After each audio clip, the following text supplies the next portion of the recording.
Assalamualaikum warahmatullahi wabarakatuh. Bismillahirrahmanirrahim. Alhamdulillahi rabbil alamin. Wassalatu wassalamu ala sayyidil mursalin wa ala alihi wa sahbihi ajma'in, amma ba'du.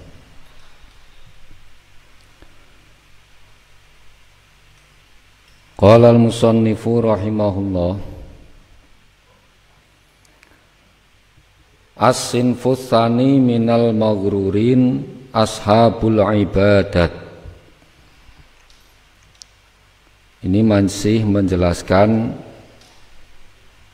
melanjutkan bab yang terdahulu terkait golongan orang-orang yang tertipu. Sebelumnya dijelaskan golongan yang pertama itu adalah golongan cendekiawan, ulama, orang pintar, itu yang tertipu terkait kealimannya, keilmuannya. Nah, sekarang golongan yang kedua, orang-orang yang tertipu.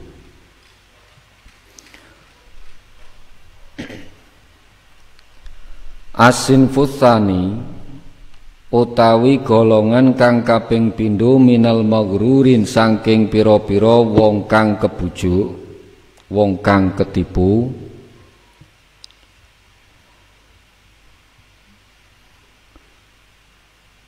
Ashabul ibadati iku pira-pira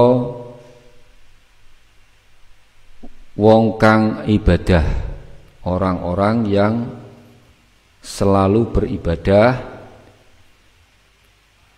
Itu juga rawan tertipu. Wal a'mali lan pira-pira wong kang anduweni amal.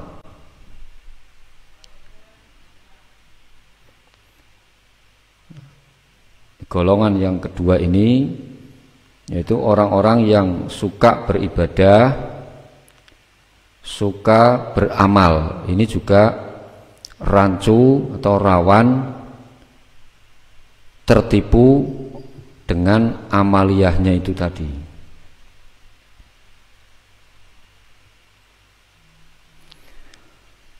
Wal maghrurun utawi pira-pira wong kang ketipu utawa wong kang kebujuk iku minhum, iku setengah sangking al-maghrurun firqatun utawi golongan katsiratun kang akeh. Begitu pula golongan orang yang tertipu dari orang yang suka beribadah, beramal, itu juga dibagi menjadi beberapa bagian. Minhum iku setengah sangking al-maghrurun, itu firqatun katsiratun, man utawi wong gururuhu kang utawi ketipune man fis sholati ing dalam salat. Sebagian dari orang-orang yang tertipu, dari orang yang ahli ibadah, tertipu dalam ibadah sholat. Dianggap bahwa sholat itu ibadah, ternyata bukan. Yaitu tertipu amaliyah sholatnya. Amaliyahnya ibadah, tapi ternyata terlihat ibadah tapi bukan. Makanya di Al-Quran juga disebutkan wailul lil musallin alladzina hum an sholatihim sahun. Celaka orang-orang yang sholat. Karena apa? Dalam sholat itu hatinya mereka lupa. Ya, ini juga rawan tertipu. Lahiriahnya sholat tapi hatinya tidak. Maka ulama ahlu sunnah wal jamaah itu mengajarkan adanya melafatkan niat.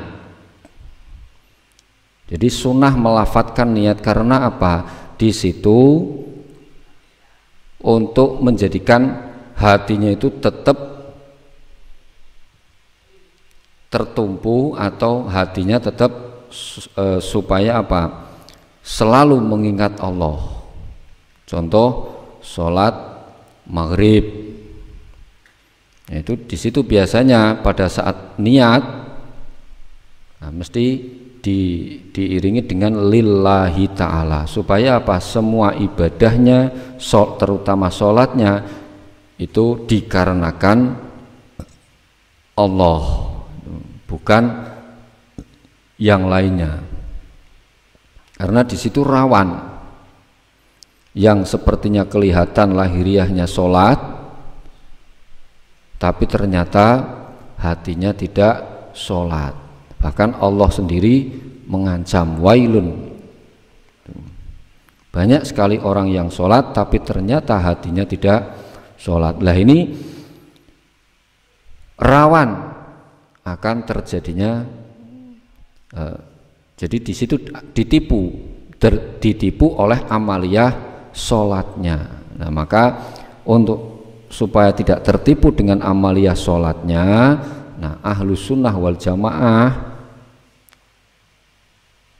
NU itu memberikan pelajaran bahwa melafatkan niat sunnah. Itu diantaranya di situ dikatakan lillahi ta'ala. Jadi mengucapkan niatnya itu sunnah supaya apa?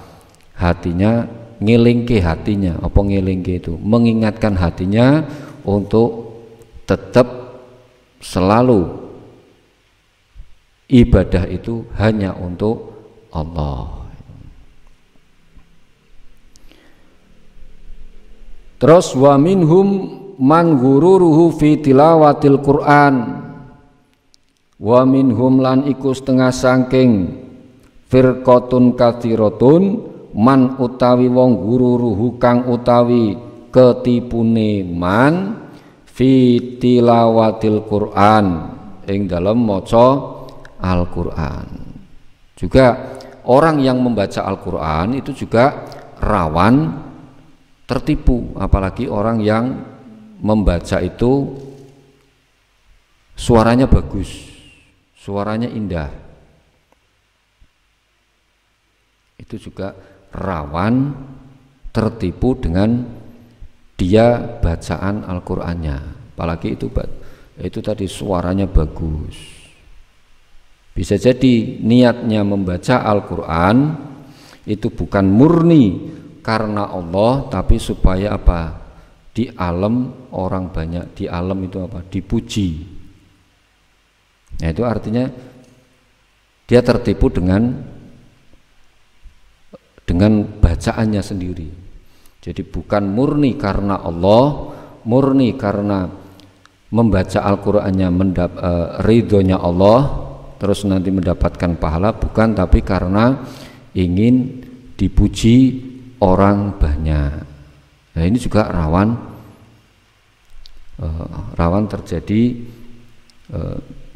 tertipu.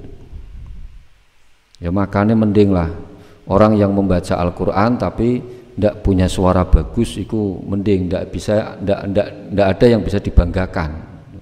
Nah, ini yang biasanya rawan tertipu itu orang-orang yang biasanya melafatkan Al-Qur'an, membaca Al-Qur'an dengan suara yang indah. Ini justru malah lebih mendekati bisa tertipu. Contoh paling gampang, pada saat niat membaca Al-Quran karena merasa suaranya indah, terus mengikuti lomba tilawah. Nah, apa yang diharapkan dalam membaca Al-Quran, tilawah itu, mengikuti lomba tilawah, kalau bukan mendapatkan juara? Itu juga hati-hati. Karena sudah merasa suaranya bagus, merasa suaranya indah, akan tetapi pas tidak mendapatkan apa yang diharapkan, dia akan kecewa. Nah, itu artinya dia tertipu. Maka ayo kembalikan lagi, diberikan anugerah Allah suara bagus, nafas panjang. Ketika membaca Al-Quran banyak orang yang terpesona, kalau bahasa sekarang, maka manfaatkan keindahan suara itu untuk apa? Untuk bisa lebih mendekatkan diri kepada Allah, bukan untuk satu-satunya mencari juara. Nah, ini yang rawan ini. Makanya di sini dikatakan man gururuhu fi tilawatil Quran wa minhum man gururuhu fi tilawatil Quran, karena ini rawan. Wa minhum lan iku setengah saking wong, setengah saking firqatun katsiratun, orang-orang yang tertipu, man utawi wong gururuhu kang utawi nipune man, ketipune man iku fil haji, ing dalam haji. Begitu pula dalam beribadah haji. Kata Imam Ghazali, juga banyak orang yang tertipu karena ibadah haji. Contoh kecil. Hajinya supaya pergi hajinya supaya diundang haji. Atau mungkin niatnya karena namanya supaya ada hajinya. Ini rawan sekali. Bahkan maaf, Pak Kiai saya almarhum Pak Kiai saya itu pernah di salah satu syukuran haji, beliau dalam mauidhohnya itu mengatakan, pada syukuran haji itu mauidhohnya mengatakan sebetulnya menghimbau nanti pada saatnya bapak-bapak setelah ini haji, mohon di namanya itu tidak dicantumkan tulisan H pada saat dia menulis sendiri, karena itu rawan. Kalau orang lain mau memanggil silahkan, tapi jangan pernah kita sendiri seumpamanya sudah haji ditulis-tulisi umpamanya haji A, haji AB, atau jangan pernah, karena itu apa? Rawan tertipu. Sayang nanti kalau kita sudah jauh-jauh mengumpulkan uang terus pergi haji, hajinya tidak mabrur. Ini kata Imam Al-Ghazali, orang yang beribadah haji itu juga rawan tertipu.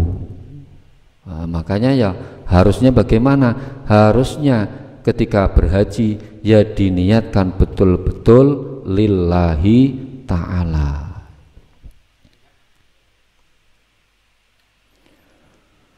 Terus wa minhum man ghururuhu fil jihad. Wa minhum lan iku setengah saking firqatun katsiratun man utawi wong gururuhu kang utawi ketipune man iku fil jihadi ing dalam jihad. Nah, ini yang banyak. Karena merasa jihad dia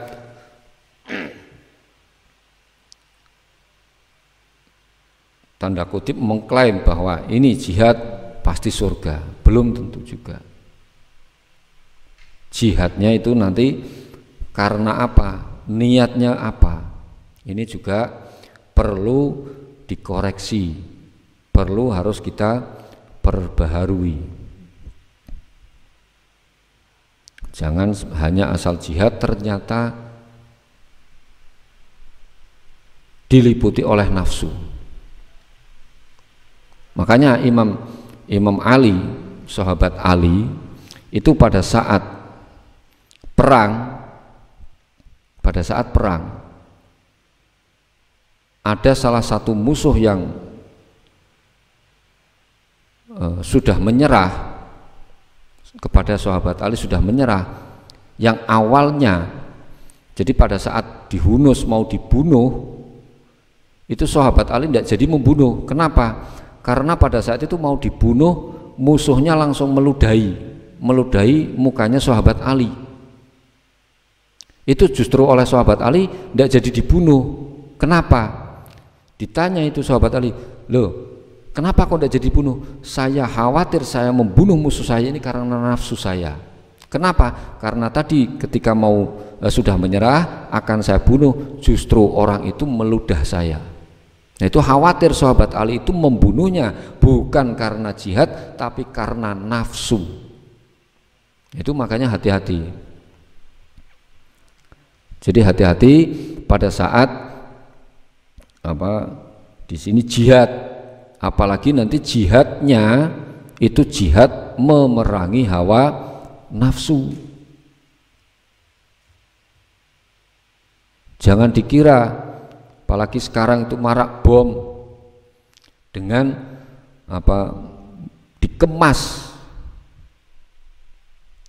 bahwa dikatakan itu sebagai jihad melawan taghut, melawan orang-orang kafir.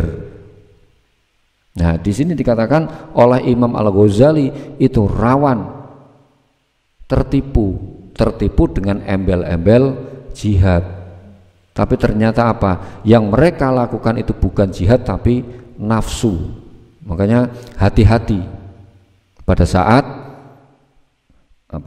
dalam bingkai jihad ini harus hati-hati.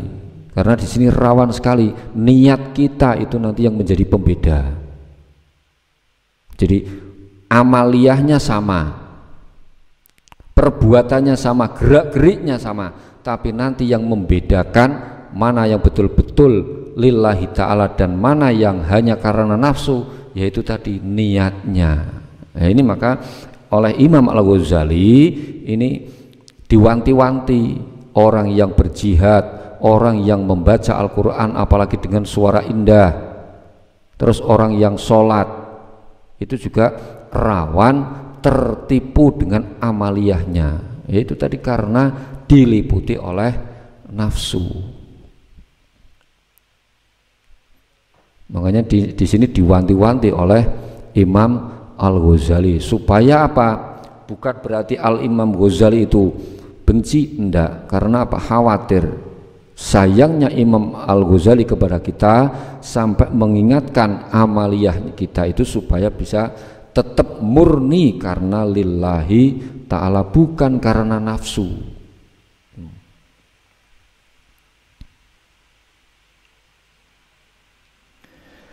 Terus wa minhum man gururuhu fi zuhdi, wa minhum lan iku setengah sangking firqatun kathiratun man utawi wong gururuhu kang utawi ketipune man iku fi zuhdi ing dalam zuhud.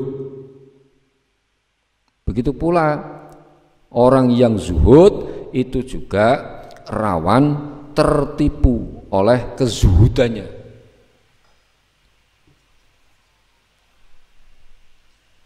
Jadi karena sudah merasa zuhud, nah merasa dekat dengan Allah, terus merasa mendapatkan anugerah. Nah ini rawan sekali tertipu. Jadi doa jangan berharap wah dumane pakaiannya umpamanya compang-camping dan sebagainya itu dikatakan zuhud, enggak. Ya kembali lagi istafti kolbak, tanyakan hatimu. Makanya kita tidak ada yang tahu. Yang tahu cuman kita, karena di situ urusannya dengan hati. Kalau urusannya dengan hati, urusannya dengan batin, itu kita tidak ada yang tahu. Makanya kita nanti bareng-bareng diperiksa hati kita, apakah niat kita itu murni karena lillahi ta'ala atau ada niat-niat yang lain. Maka Rasulullah itu menganjurkan memerintahkan kita untuk selalu bertanya ke hati kecil kita, istafti qalbak, tanyakan hatimu. Karena yang tahu itu cuman hati kita sendiri. Kalau lahiriah kita tidak tahu. Kalau lahiriahnya bagus, zuhud, sholat itu bagus. Tapi hatinya, nah kita tidak ada yang pernah tahu. Nah di sini begitu pula zuhud itu juga rawan tertipu dengan kezuhudannya. Zuhud itu artinya mengambil duniawi ala kadarnya, mengambil dunia hanya untuk sekedar beribadah kepada Allah. Ini jangan salah paham, bukan berarti orang yang tidak punya uang mesti zuhud, tidak juga. Jadi zuhud itu mengambil dunia itu ala kadarnya hanya untuk kepentingan ibadah, itu zuhud namanya. Bukan berarti nanti orang yang tidak punya uang mesti zuhud, orang yang suka puasa mesti zuhud, orang yang pakaiannya compang-camping atau sederhana itu zuhud, belum tentu. Itu tadi tidak ada yang tahu. Sedikit-sedikit membaca tasbih subhanallah, ada orang lagi subhanallah, astagfirullah, la ilaha illallah. Belum jaminan bahwa orang itu zuhud. Nah yang tahu siapa? Ya hatinya masing-masing. Kalau kita menghukumi, ya berarti sudah kita hukumi saja itu orang zuhud. Karena apa? Lahiriahnya seperti itu. Tapi batinnya zuhud atau tidak, nah, tergantung hati kita masing-masing. Jadi nanti kembali lagi ke hati kita, istafti qalbak itu tadi. Cuman ini hanya sekedar Imam Al-Ghazali itu mengingatkan bahwa semua ibadah itu berpotensi tertipu. Bukan berarti Imam Al-Ghazali benci terhadap zuhud, enggak. Karena beliau sudah mengetahui lebih dari itu, makanya mewanti-wanti orang yang zuhud ini nanti tertipunya seperti ini itu rawan.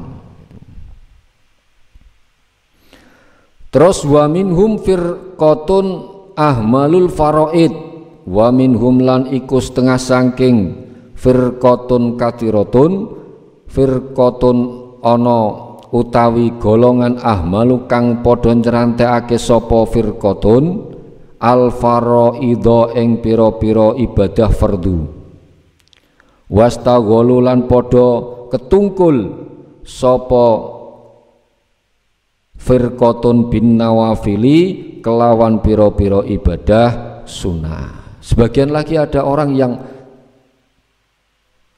mengesampingkan ibadah fardu, tapi sebaliknya justru sibuk sekali dengan urusan sunnah, urusan ibadah-ibadah yang sunnah.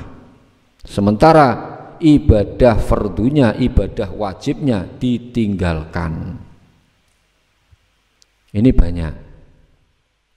Maka kata Imam Al-Ghazali, orang ini juga rawan tertipu.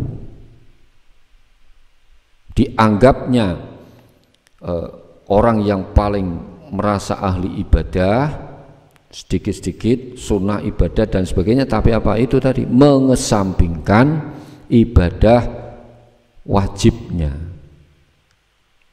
atau bahkan melakukan sesuatu yang dikiranya ibadah padahal itu perbuatan haram. Contoh, di kitab Risalatul Mu'awanah itu ada cerita, ada seorang pemuda yang kepingin hanya melulu ibadah, jadi tidak mau nikah. Nah, dia membeli khimar. Khimar itu apa? Seperti kuda tapi kecil, tapi yang biasanya untuk muatan. Dia membeli khimar perempuan, khimar betina. Nah, khimar betina itu digunakan untuk apa? Bukan untuk usaha, bukan untuk muatan kerja atau sebagainya, tapi apa? Maaf, untuk melampiaskan hawa nafsunya.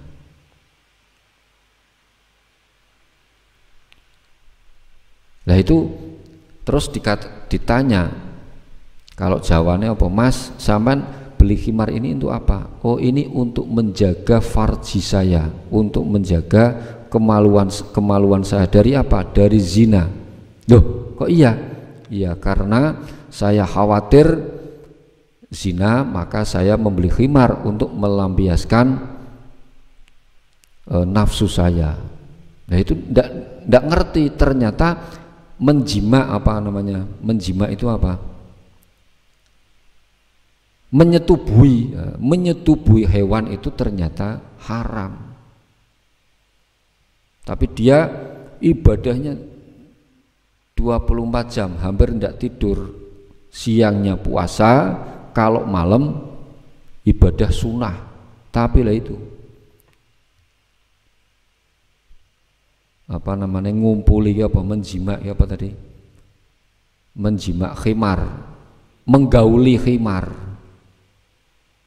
karena ketidaktahuannya. Akhirnya ketika setelah tahu, dia pingsan. Nah ini sama, banyak sekali orang-orang yang tertipu dengan ibadah sunnah, ibadah wajib, tapi apa, pada saat dia kadang-kadang tidak tahu hukumnya, tidak paham hukum, tidak paham aturan ibadah. Nah ini banyak sekali. Contoh lagi, karena saking kepinginnya meraup pahala sebanyak mungkin, karena ketidaktahuannya itu tadi, tidak paham terkait ilmu fikih. Setelah sholat asar dia sholat sunnah. Ditanya, Mas, sampean sholat apa? Oh, sholat sunnah. Sunnah apa? Sunnah ba'diyah asar. Padahal di situ tidak ada, bahkan haram hukumnya sholat setelah sholat asar, kecuali darurat seperti jenazah, itu beda, itu kan kondisional. Sholat sunnah mutlak setelah sholat asar itu haram. Nah ini tidak tahu. Ini artinya kan apa? Artinya di sini tertipu dengan ibadahnya. Jadi untuk urusan ibadah sunnah itu dia disibukkan dengan kesunahan-kesunahan, tapi dia lupa dengan ibadah wajib. Lah ibadah wajibnya diantaranya yaitu tadi belajar, karena belajar itu bagian dari ibadah yang wajib bagi setiap orang yang beribadah. Mohon lanjut. Rubbama ta'ammaku fiha hatta yakhruju ila sorofi wal udwan. Terkadang dia terlalu mendalami ibadah sunnah sehingga dia keluar dari relnya, keluar dari hukum-hukum syariat. Ini banyak karena saking menyibukkan diri dengan ibadah sunnah, dengan ibadah-ibadah yang bukan wajib, terus sampai dia itu keluar dari rel hukum-hukum syariat. Yaitu seperti tadi, karena tidak tahunya menjimak hewan itu sama saja, yaitu haram, akhirnya dia membeli himar, terus menjimak himar dengan alasan untuk menjaga kemaluan. Banyak sekali terjadi.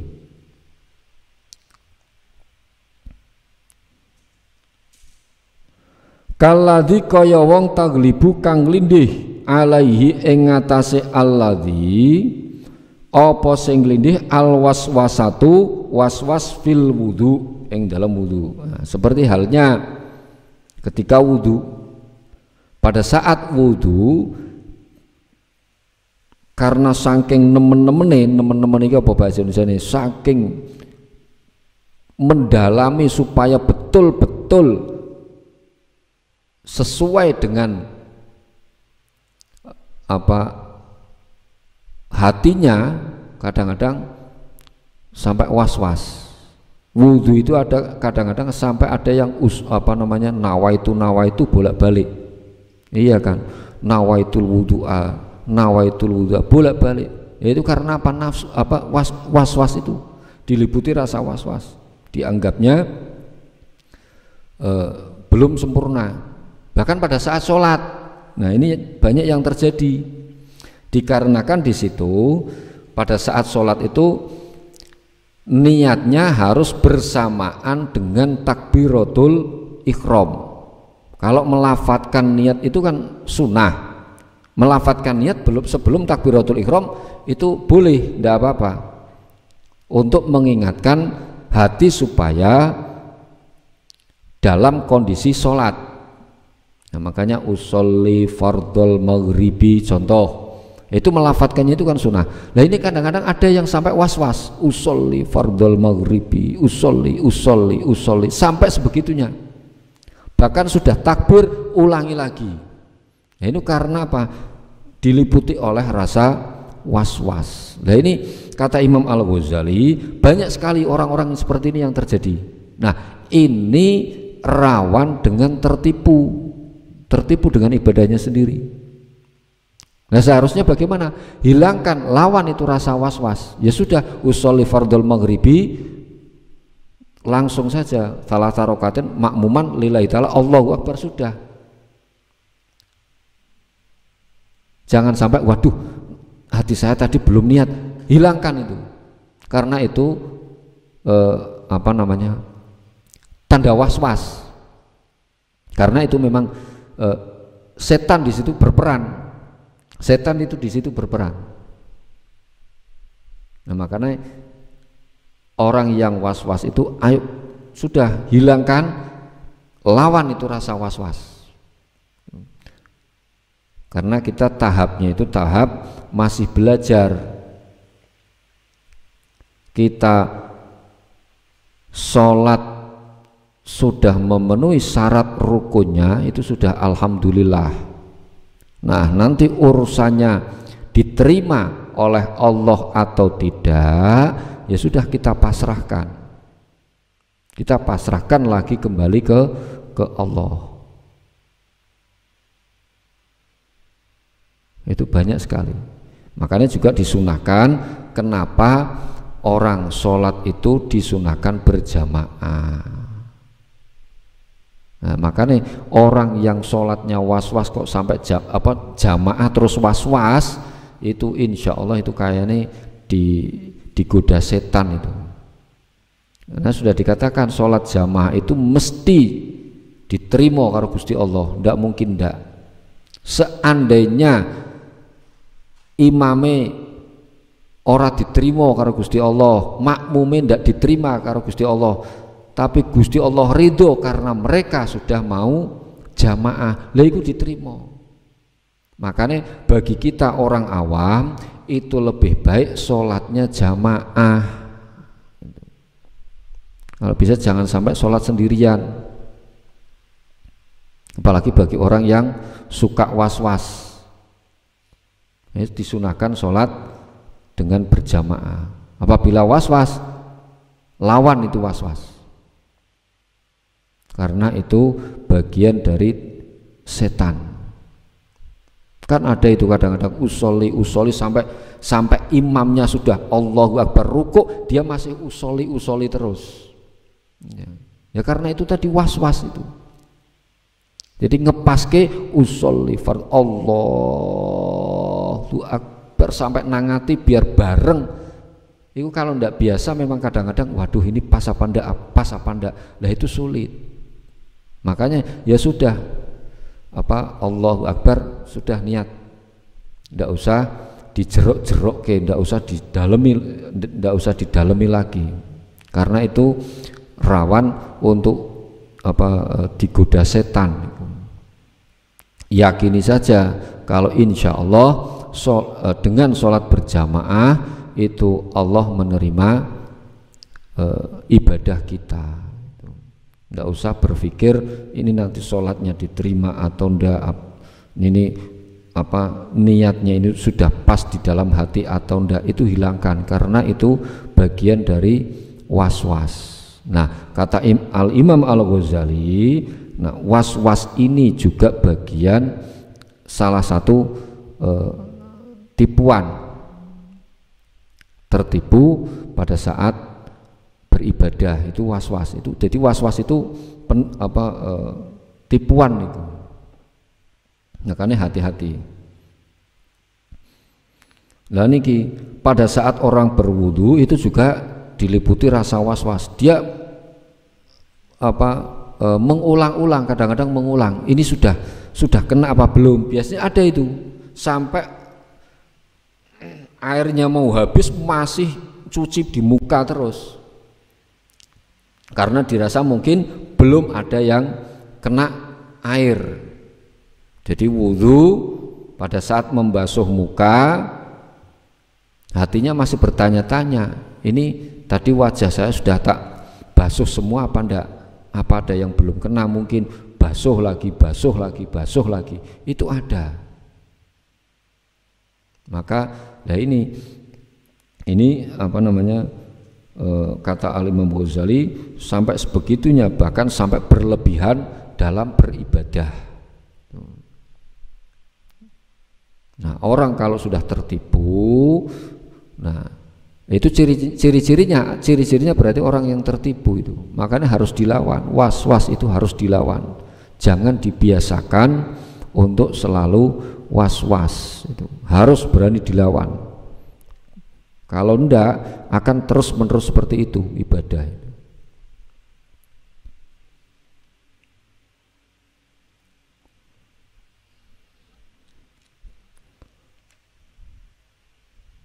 Bon, wa firqatun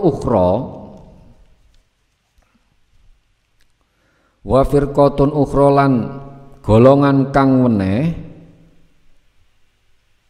ghalabat nglindih alaihim ing ngatasé firqatun ukhra, apa sing nglindih al waswasatu waswas fi niyati salat. Lah ini tadi ing dalam niate salat. Fala yadauhu mongko ora narik ing wong sapa asyaitonu setan yakidu iku buntoni sapa setan niatan ing niat sahihatan kang sah, bal yuwaswisu balik ngridu sapa setan alaihi ing ngatasé wong hatta tufawwitahu singgo ngepotake ing wong apa al jamaatu jamaah. Ini sebagian lagi ada yang was-wasnya itu pada saat niat sholat itu, sampai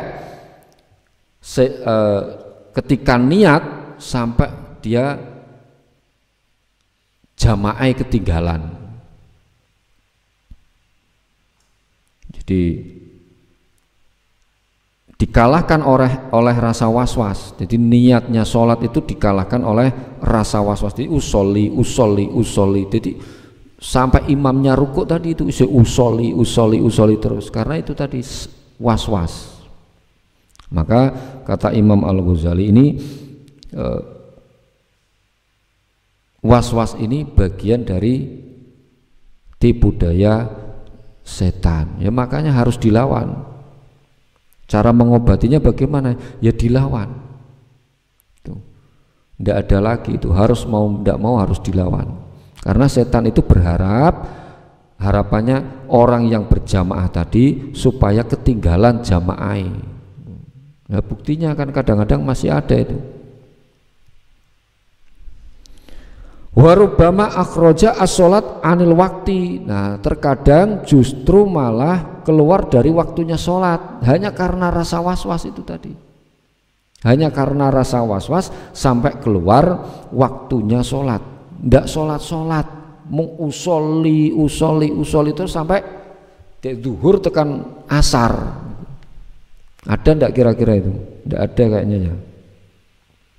Ini kan umpama sampai dia keluar waktunya sholat karena apa? Jaga niat iku mau. Waqat yatawaswasulan terkadang ridu sapa setan fit takbiri ing dalam takbir hatta yughayyira sehingga ngowahi sapa wong sifat takbiri ing sifat takbir. Bahkan kadang-kadang setan itu membuat was-was seseorang pada saat takbir, sehingga takbirnya itu, lafaz takbirnya itu, sifatnya itu sifat takbirnya itu hilang.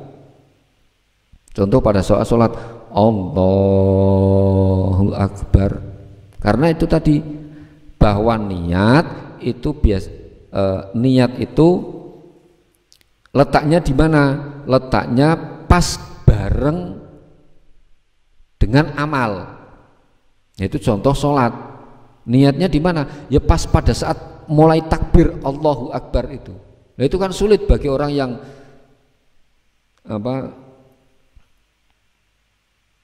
yang jarang belajar, itu sulit. Kalau hafal niat, melafadzkan niat, itu banyak yang hafal. Usolli fardul isya'i, usolli fardul maghribi, anak kecil pun mungkin bisa.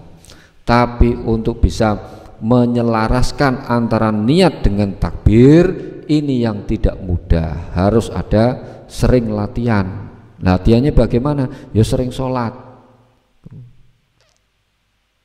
Nah di sini kata Al-Imam Ghazali, di sini setan kadang-kadang menggoda, membuat was-was seseorang pada saat takbir, bahkan sifatnya takbir Allahu Akbar itu kadang-kadang di situ setan menggoda. Makanya hati-hati sekali. Alsanil lisyiddatil ikhtiyat, krono bangeti ngati-ngati, sampai ngati-ngati ini takbir sampai was-was. Allahu Akbar, Allahu Akbar. Jadi Allahu Akbar terus sampai imamnya sujud. Itu karena saking apa? Was-wasi. Jadi tidak sholat-sholat. Urusannya was-was takbir tok. Memang tujuannya setan seperti itu, supaya orangnya ketinggalan jamaah, terus keluar dari jam sholat. Nah lama kelamaan orangnya nanti tidak sholat. Makanya harus mau tidak mau dilawan.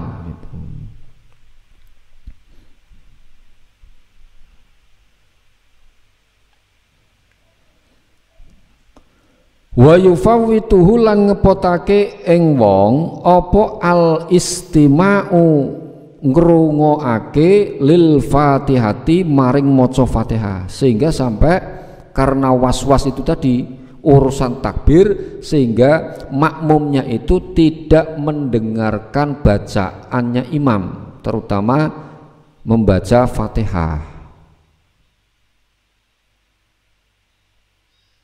Iku hati-hati.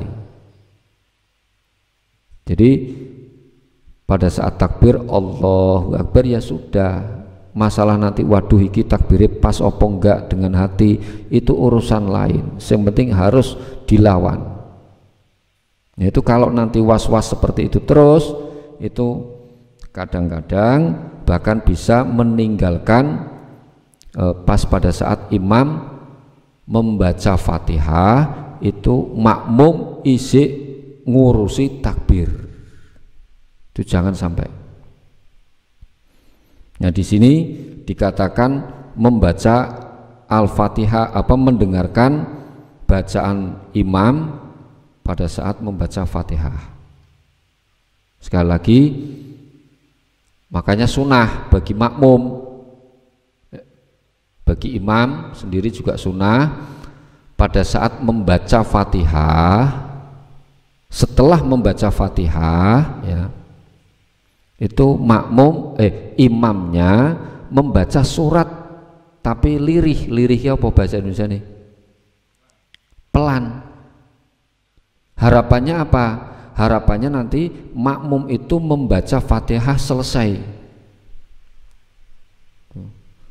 Kan dikatakan kalau ada orang membaca Al-Quran itu harus dengarkan, apalagi yang itu membaca surat yaitu imam, maka disunahkan mendengar.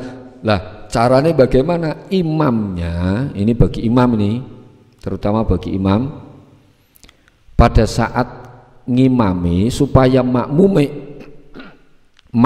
iku oleh pahala mendengarkan bacaan Al-Quran, imamnya seyogyanya pada saat setelah membaca Fatihah mandek sedilut, berhenti sejenak atau membaca surat yang lain dengan pelan yang sekiranya kira-kira makmum membaca Fatihah itu sampai selesai.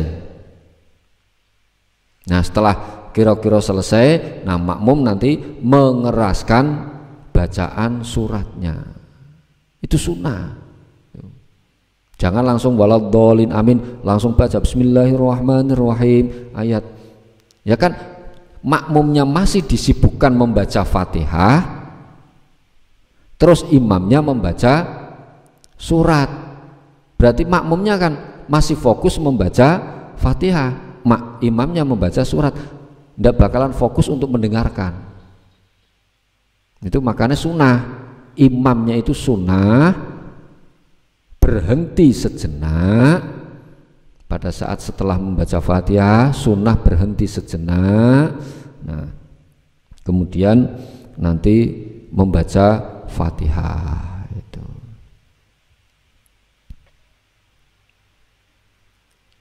Bon.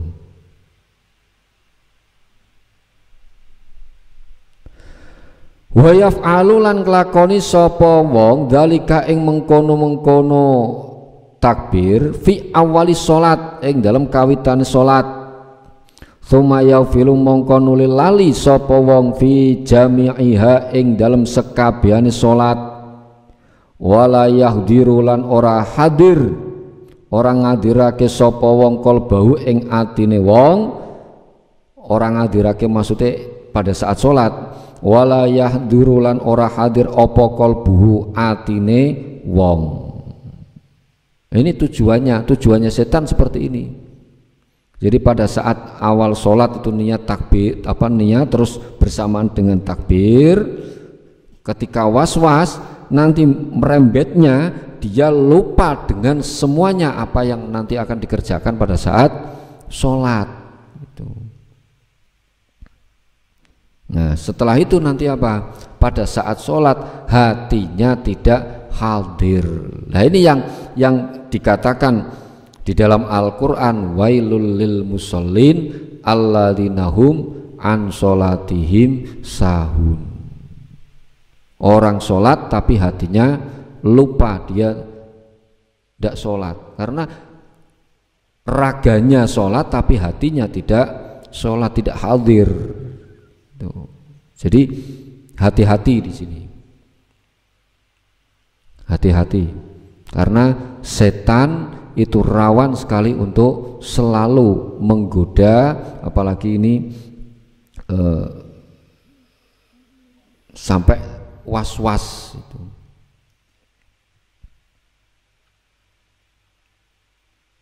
Niki wayak taru lan kebujuk sapa wong bidzalika kelawan mengkono-mengkono was-was nalikane takbir walam ya'lam lan orang ngawerwi sapa wong anna hudurul qalbi ing temen setune hadire ati fis sholati ing dalam salat huwa ya hudurul qalbi iku al wajibu kang wajib, yang wajib betul itu sholat, gerakannya lahirianya sholat, tapi yang lebih wajib lagi itu hatinya ikut sholat.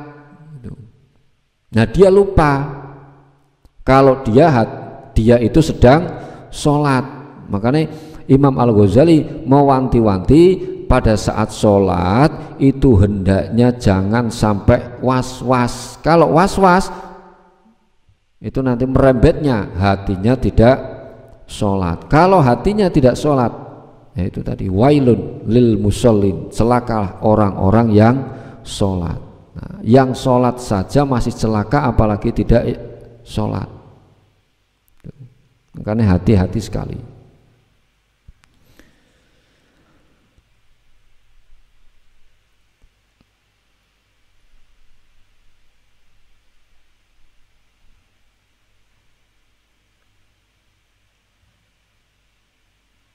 Ya kalau ngaji seperti ini ndak ada benernya semua ini, ndak ada benernya semua, semuanya dikoreksi.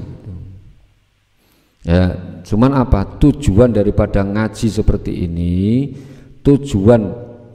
Tujuannya apa? Untuk bisa menyelaraskan antara hati dengan perbuatan. Bukan berarti Al Imam Ghazali itu wah senenganing kritik, bukan. Sekali lagi bukan seperti itu, tapi tujuannya apa? Al Imam Ghazali itu kasihan banyak orang yang beribadah dengklat-dengklut pagi sore siang malam bahkan sampai capek tapi tidak mendapatkan apa-apa.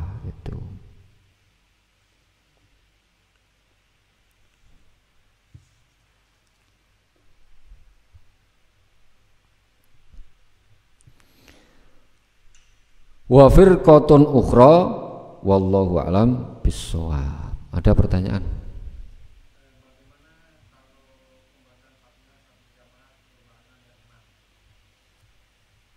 Gimana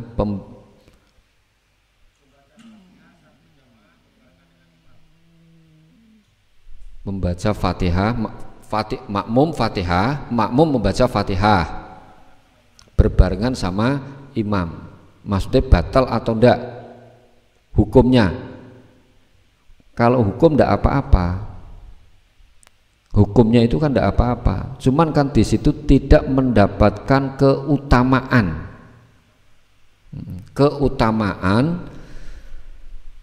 keutamaannya kan pada saat imam membaca Fatihah atau membaca surat, utamanya mendengarkan.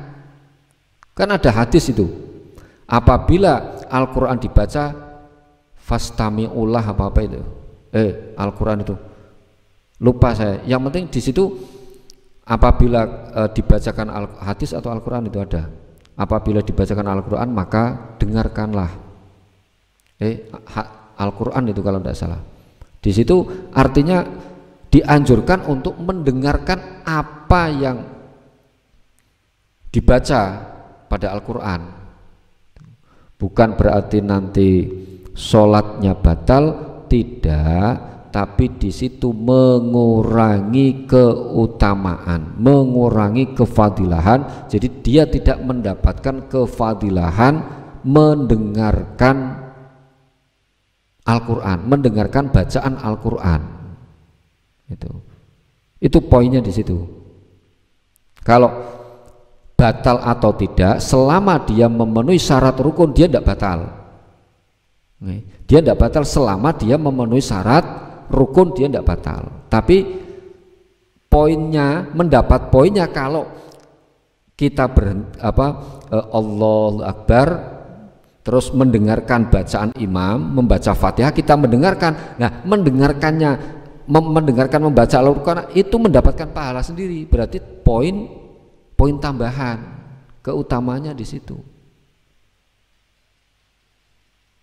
Nah, baru setelah waladhdallin amin, makmum membaca Fatihah. Nah, pada saat makmum membaca Fatihah ini, imam sunnah berhenti, berhenti sejenak, bukan berhenti membaca surat, atau berhenti tidak membaca lah, boleh. Kalau lebih baik ya membaca surat tapi dengan pelan, yang sekiranya sambil menunggu makmum itu selesai membaca Fatihah. Setelah sekiranya mungkin ini sudah selesai, nah nanti disuarakan dikeraskan. Harapannya apa? Supaya makmum bisa fokus mendengarkan bacaan imam. Bon, ada lagi.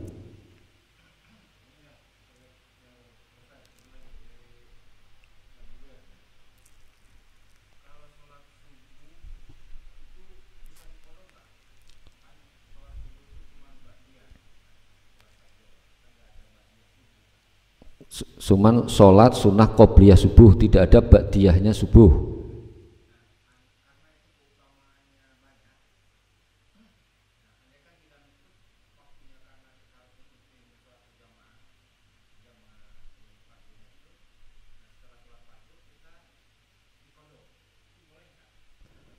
Semua sholat yang niatnya qadha itu boleh, karena dia niatnya niat qadha, bukan niat sholat sunnah. Jadi sholat qadha itu boleh, karena jenenge wae qadha, nyaur utang kapanpun boleh. Sampean mau ngasih saya nyaur utang pada saat jam 1 malam ya dipersilahkan, tapi kalau sampean njaluk utang ya ndak tak kasih. Jadi qadha itu boleh, beda dengan sholat sunnah mutlak. Itu artinya di situ kan kondisional, karena qadha itu tadi.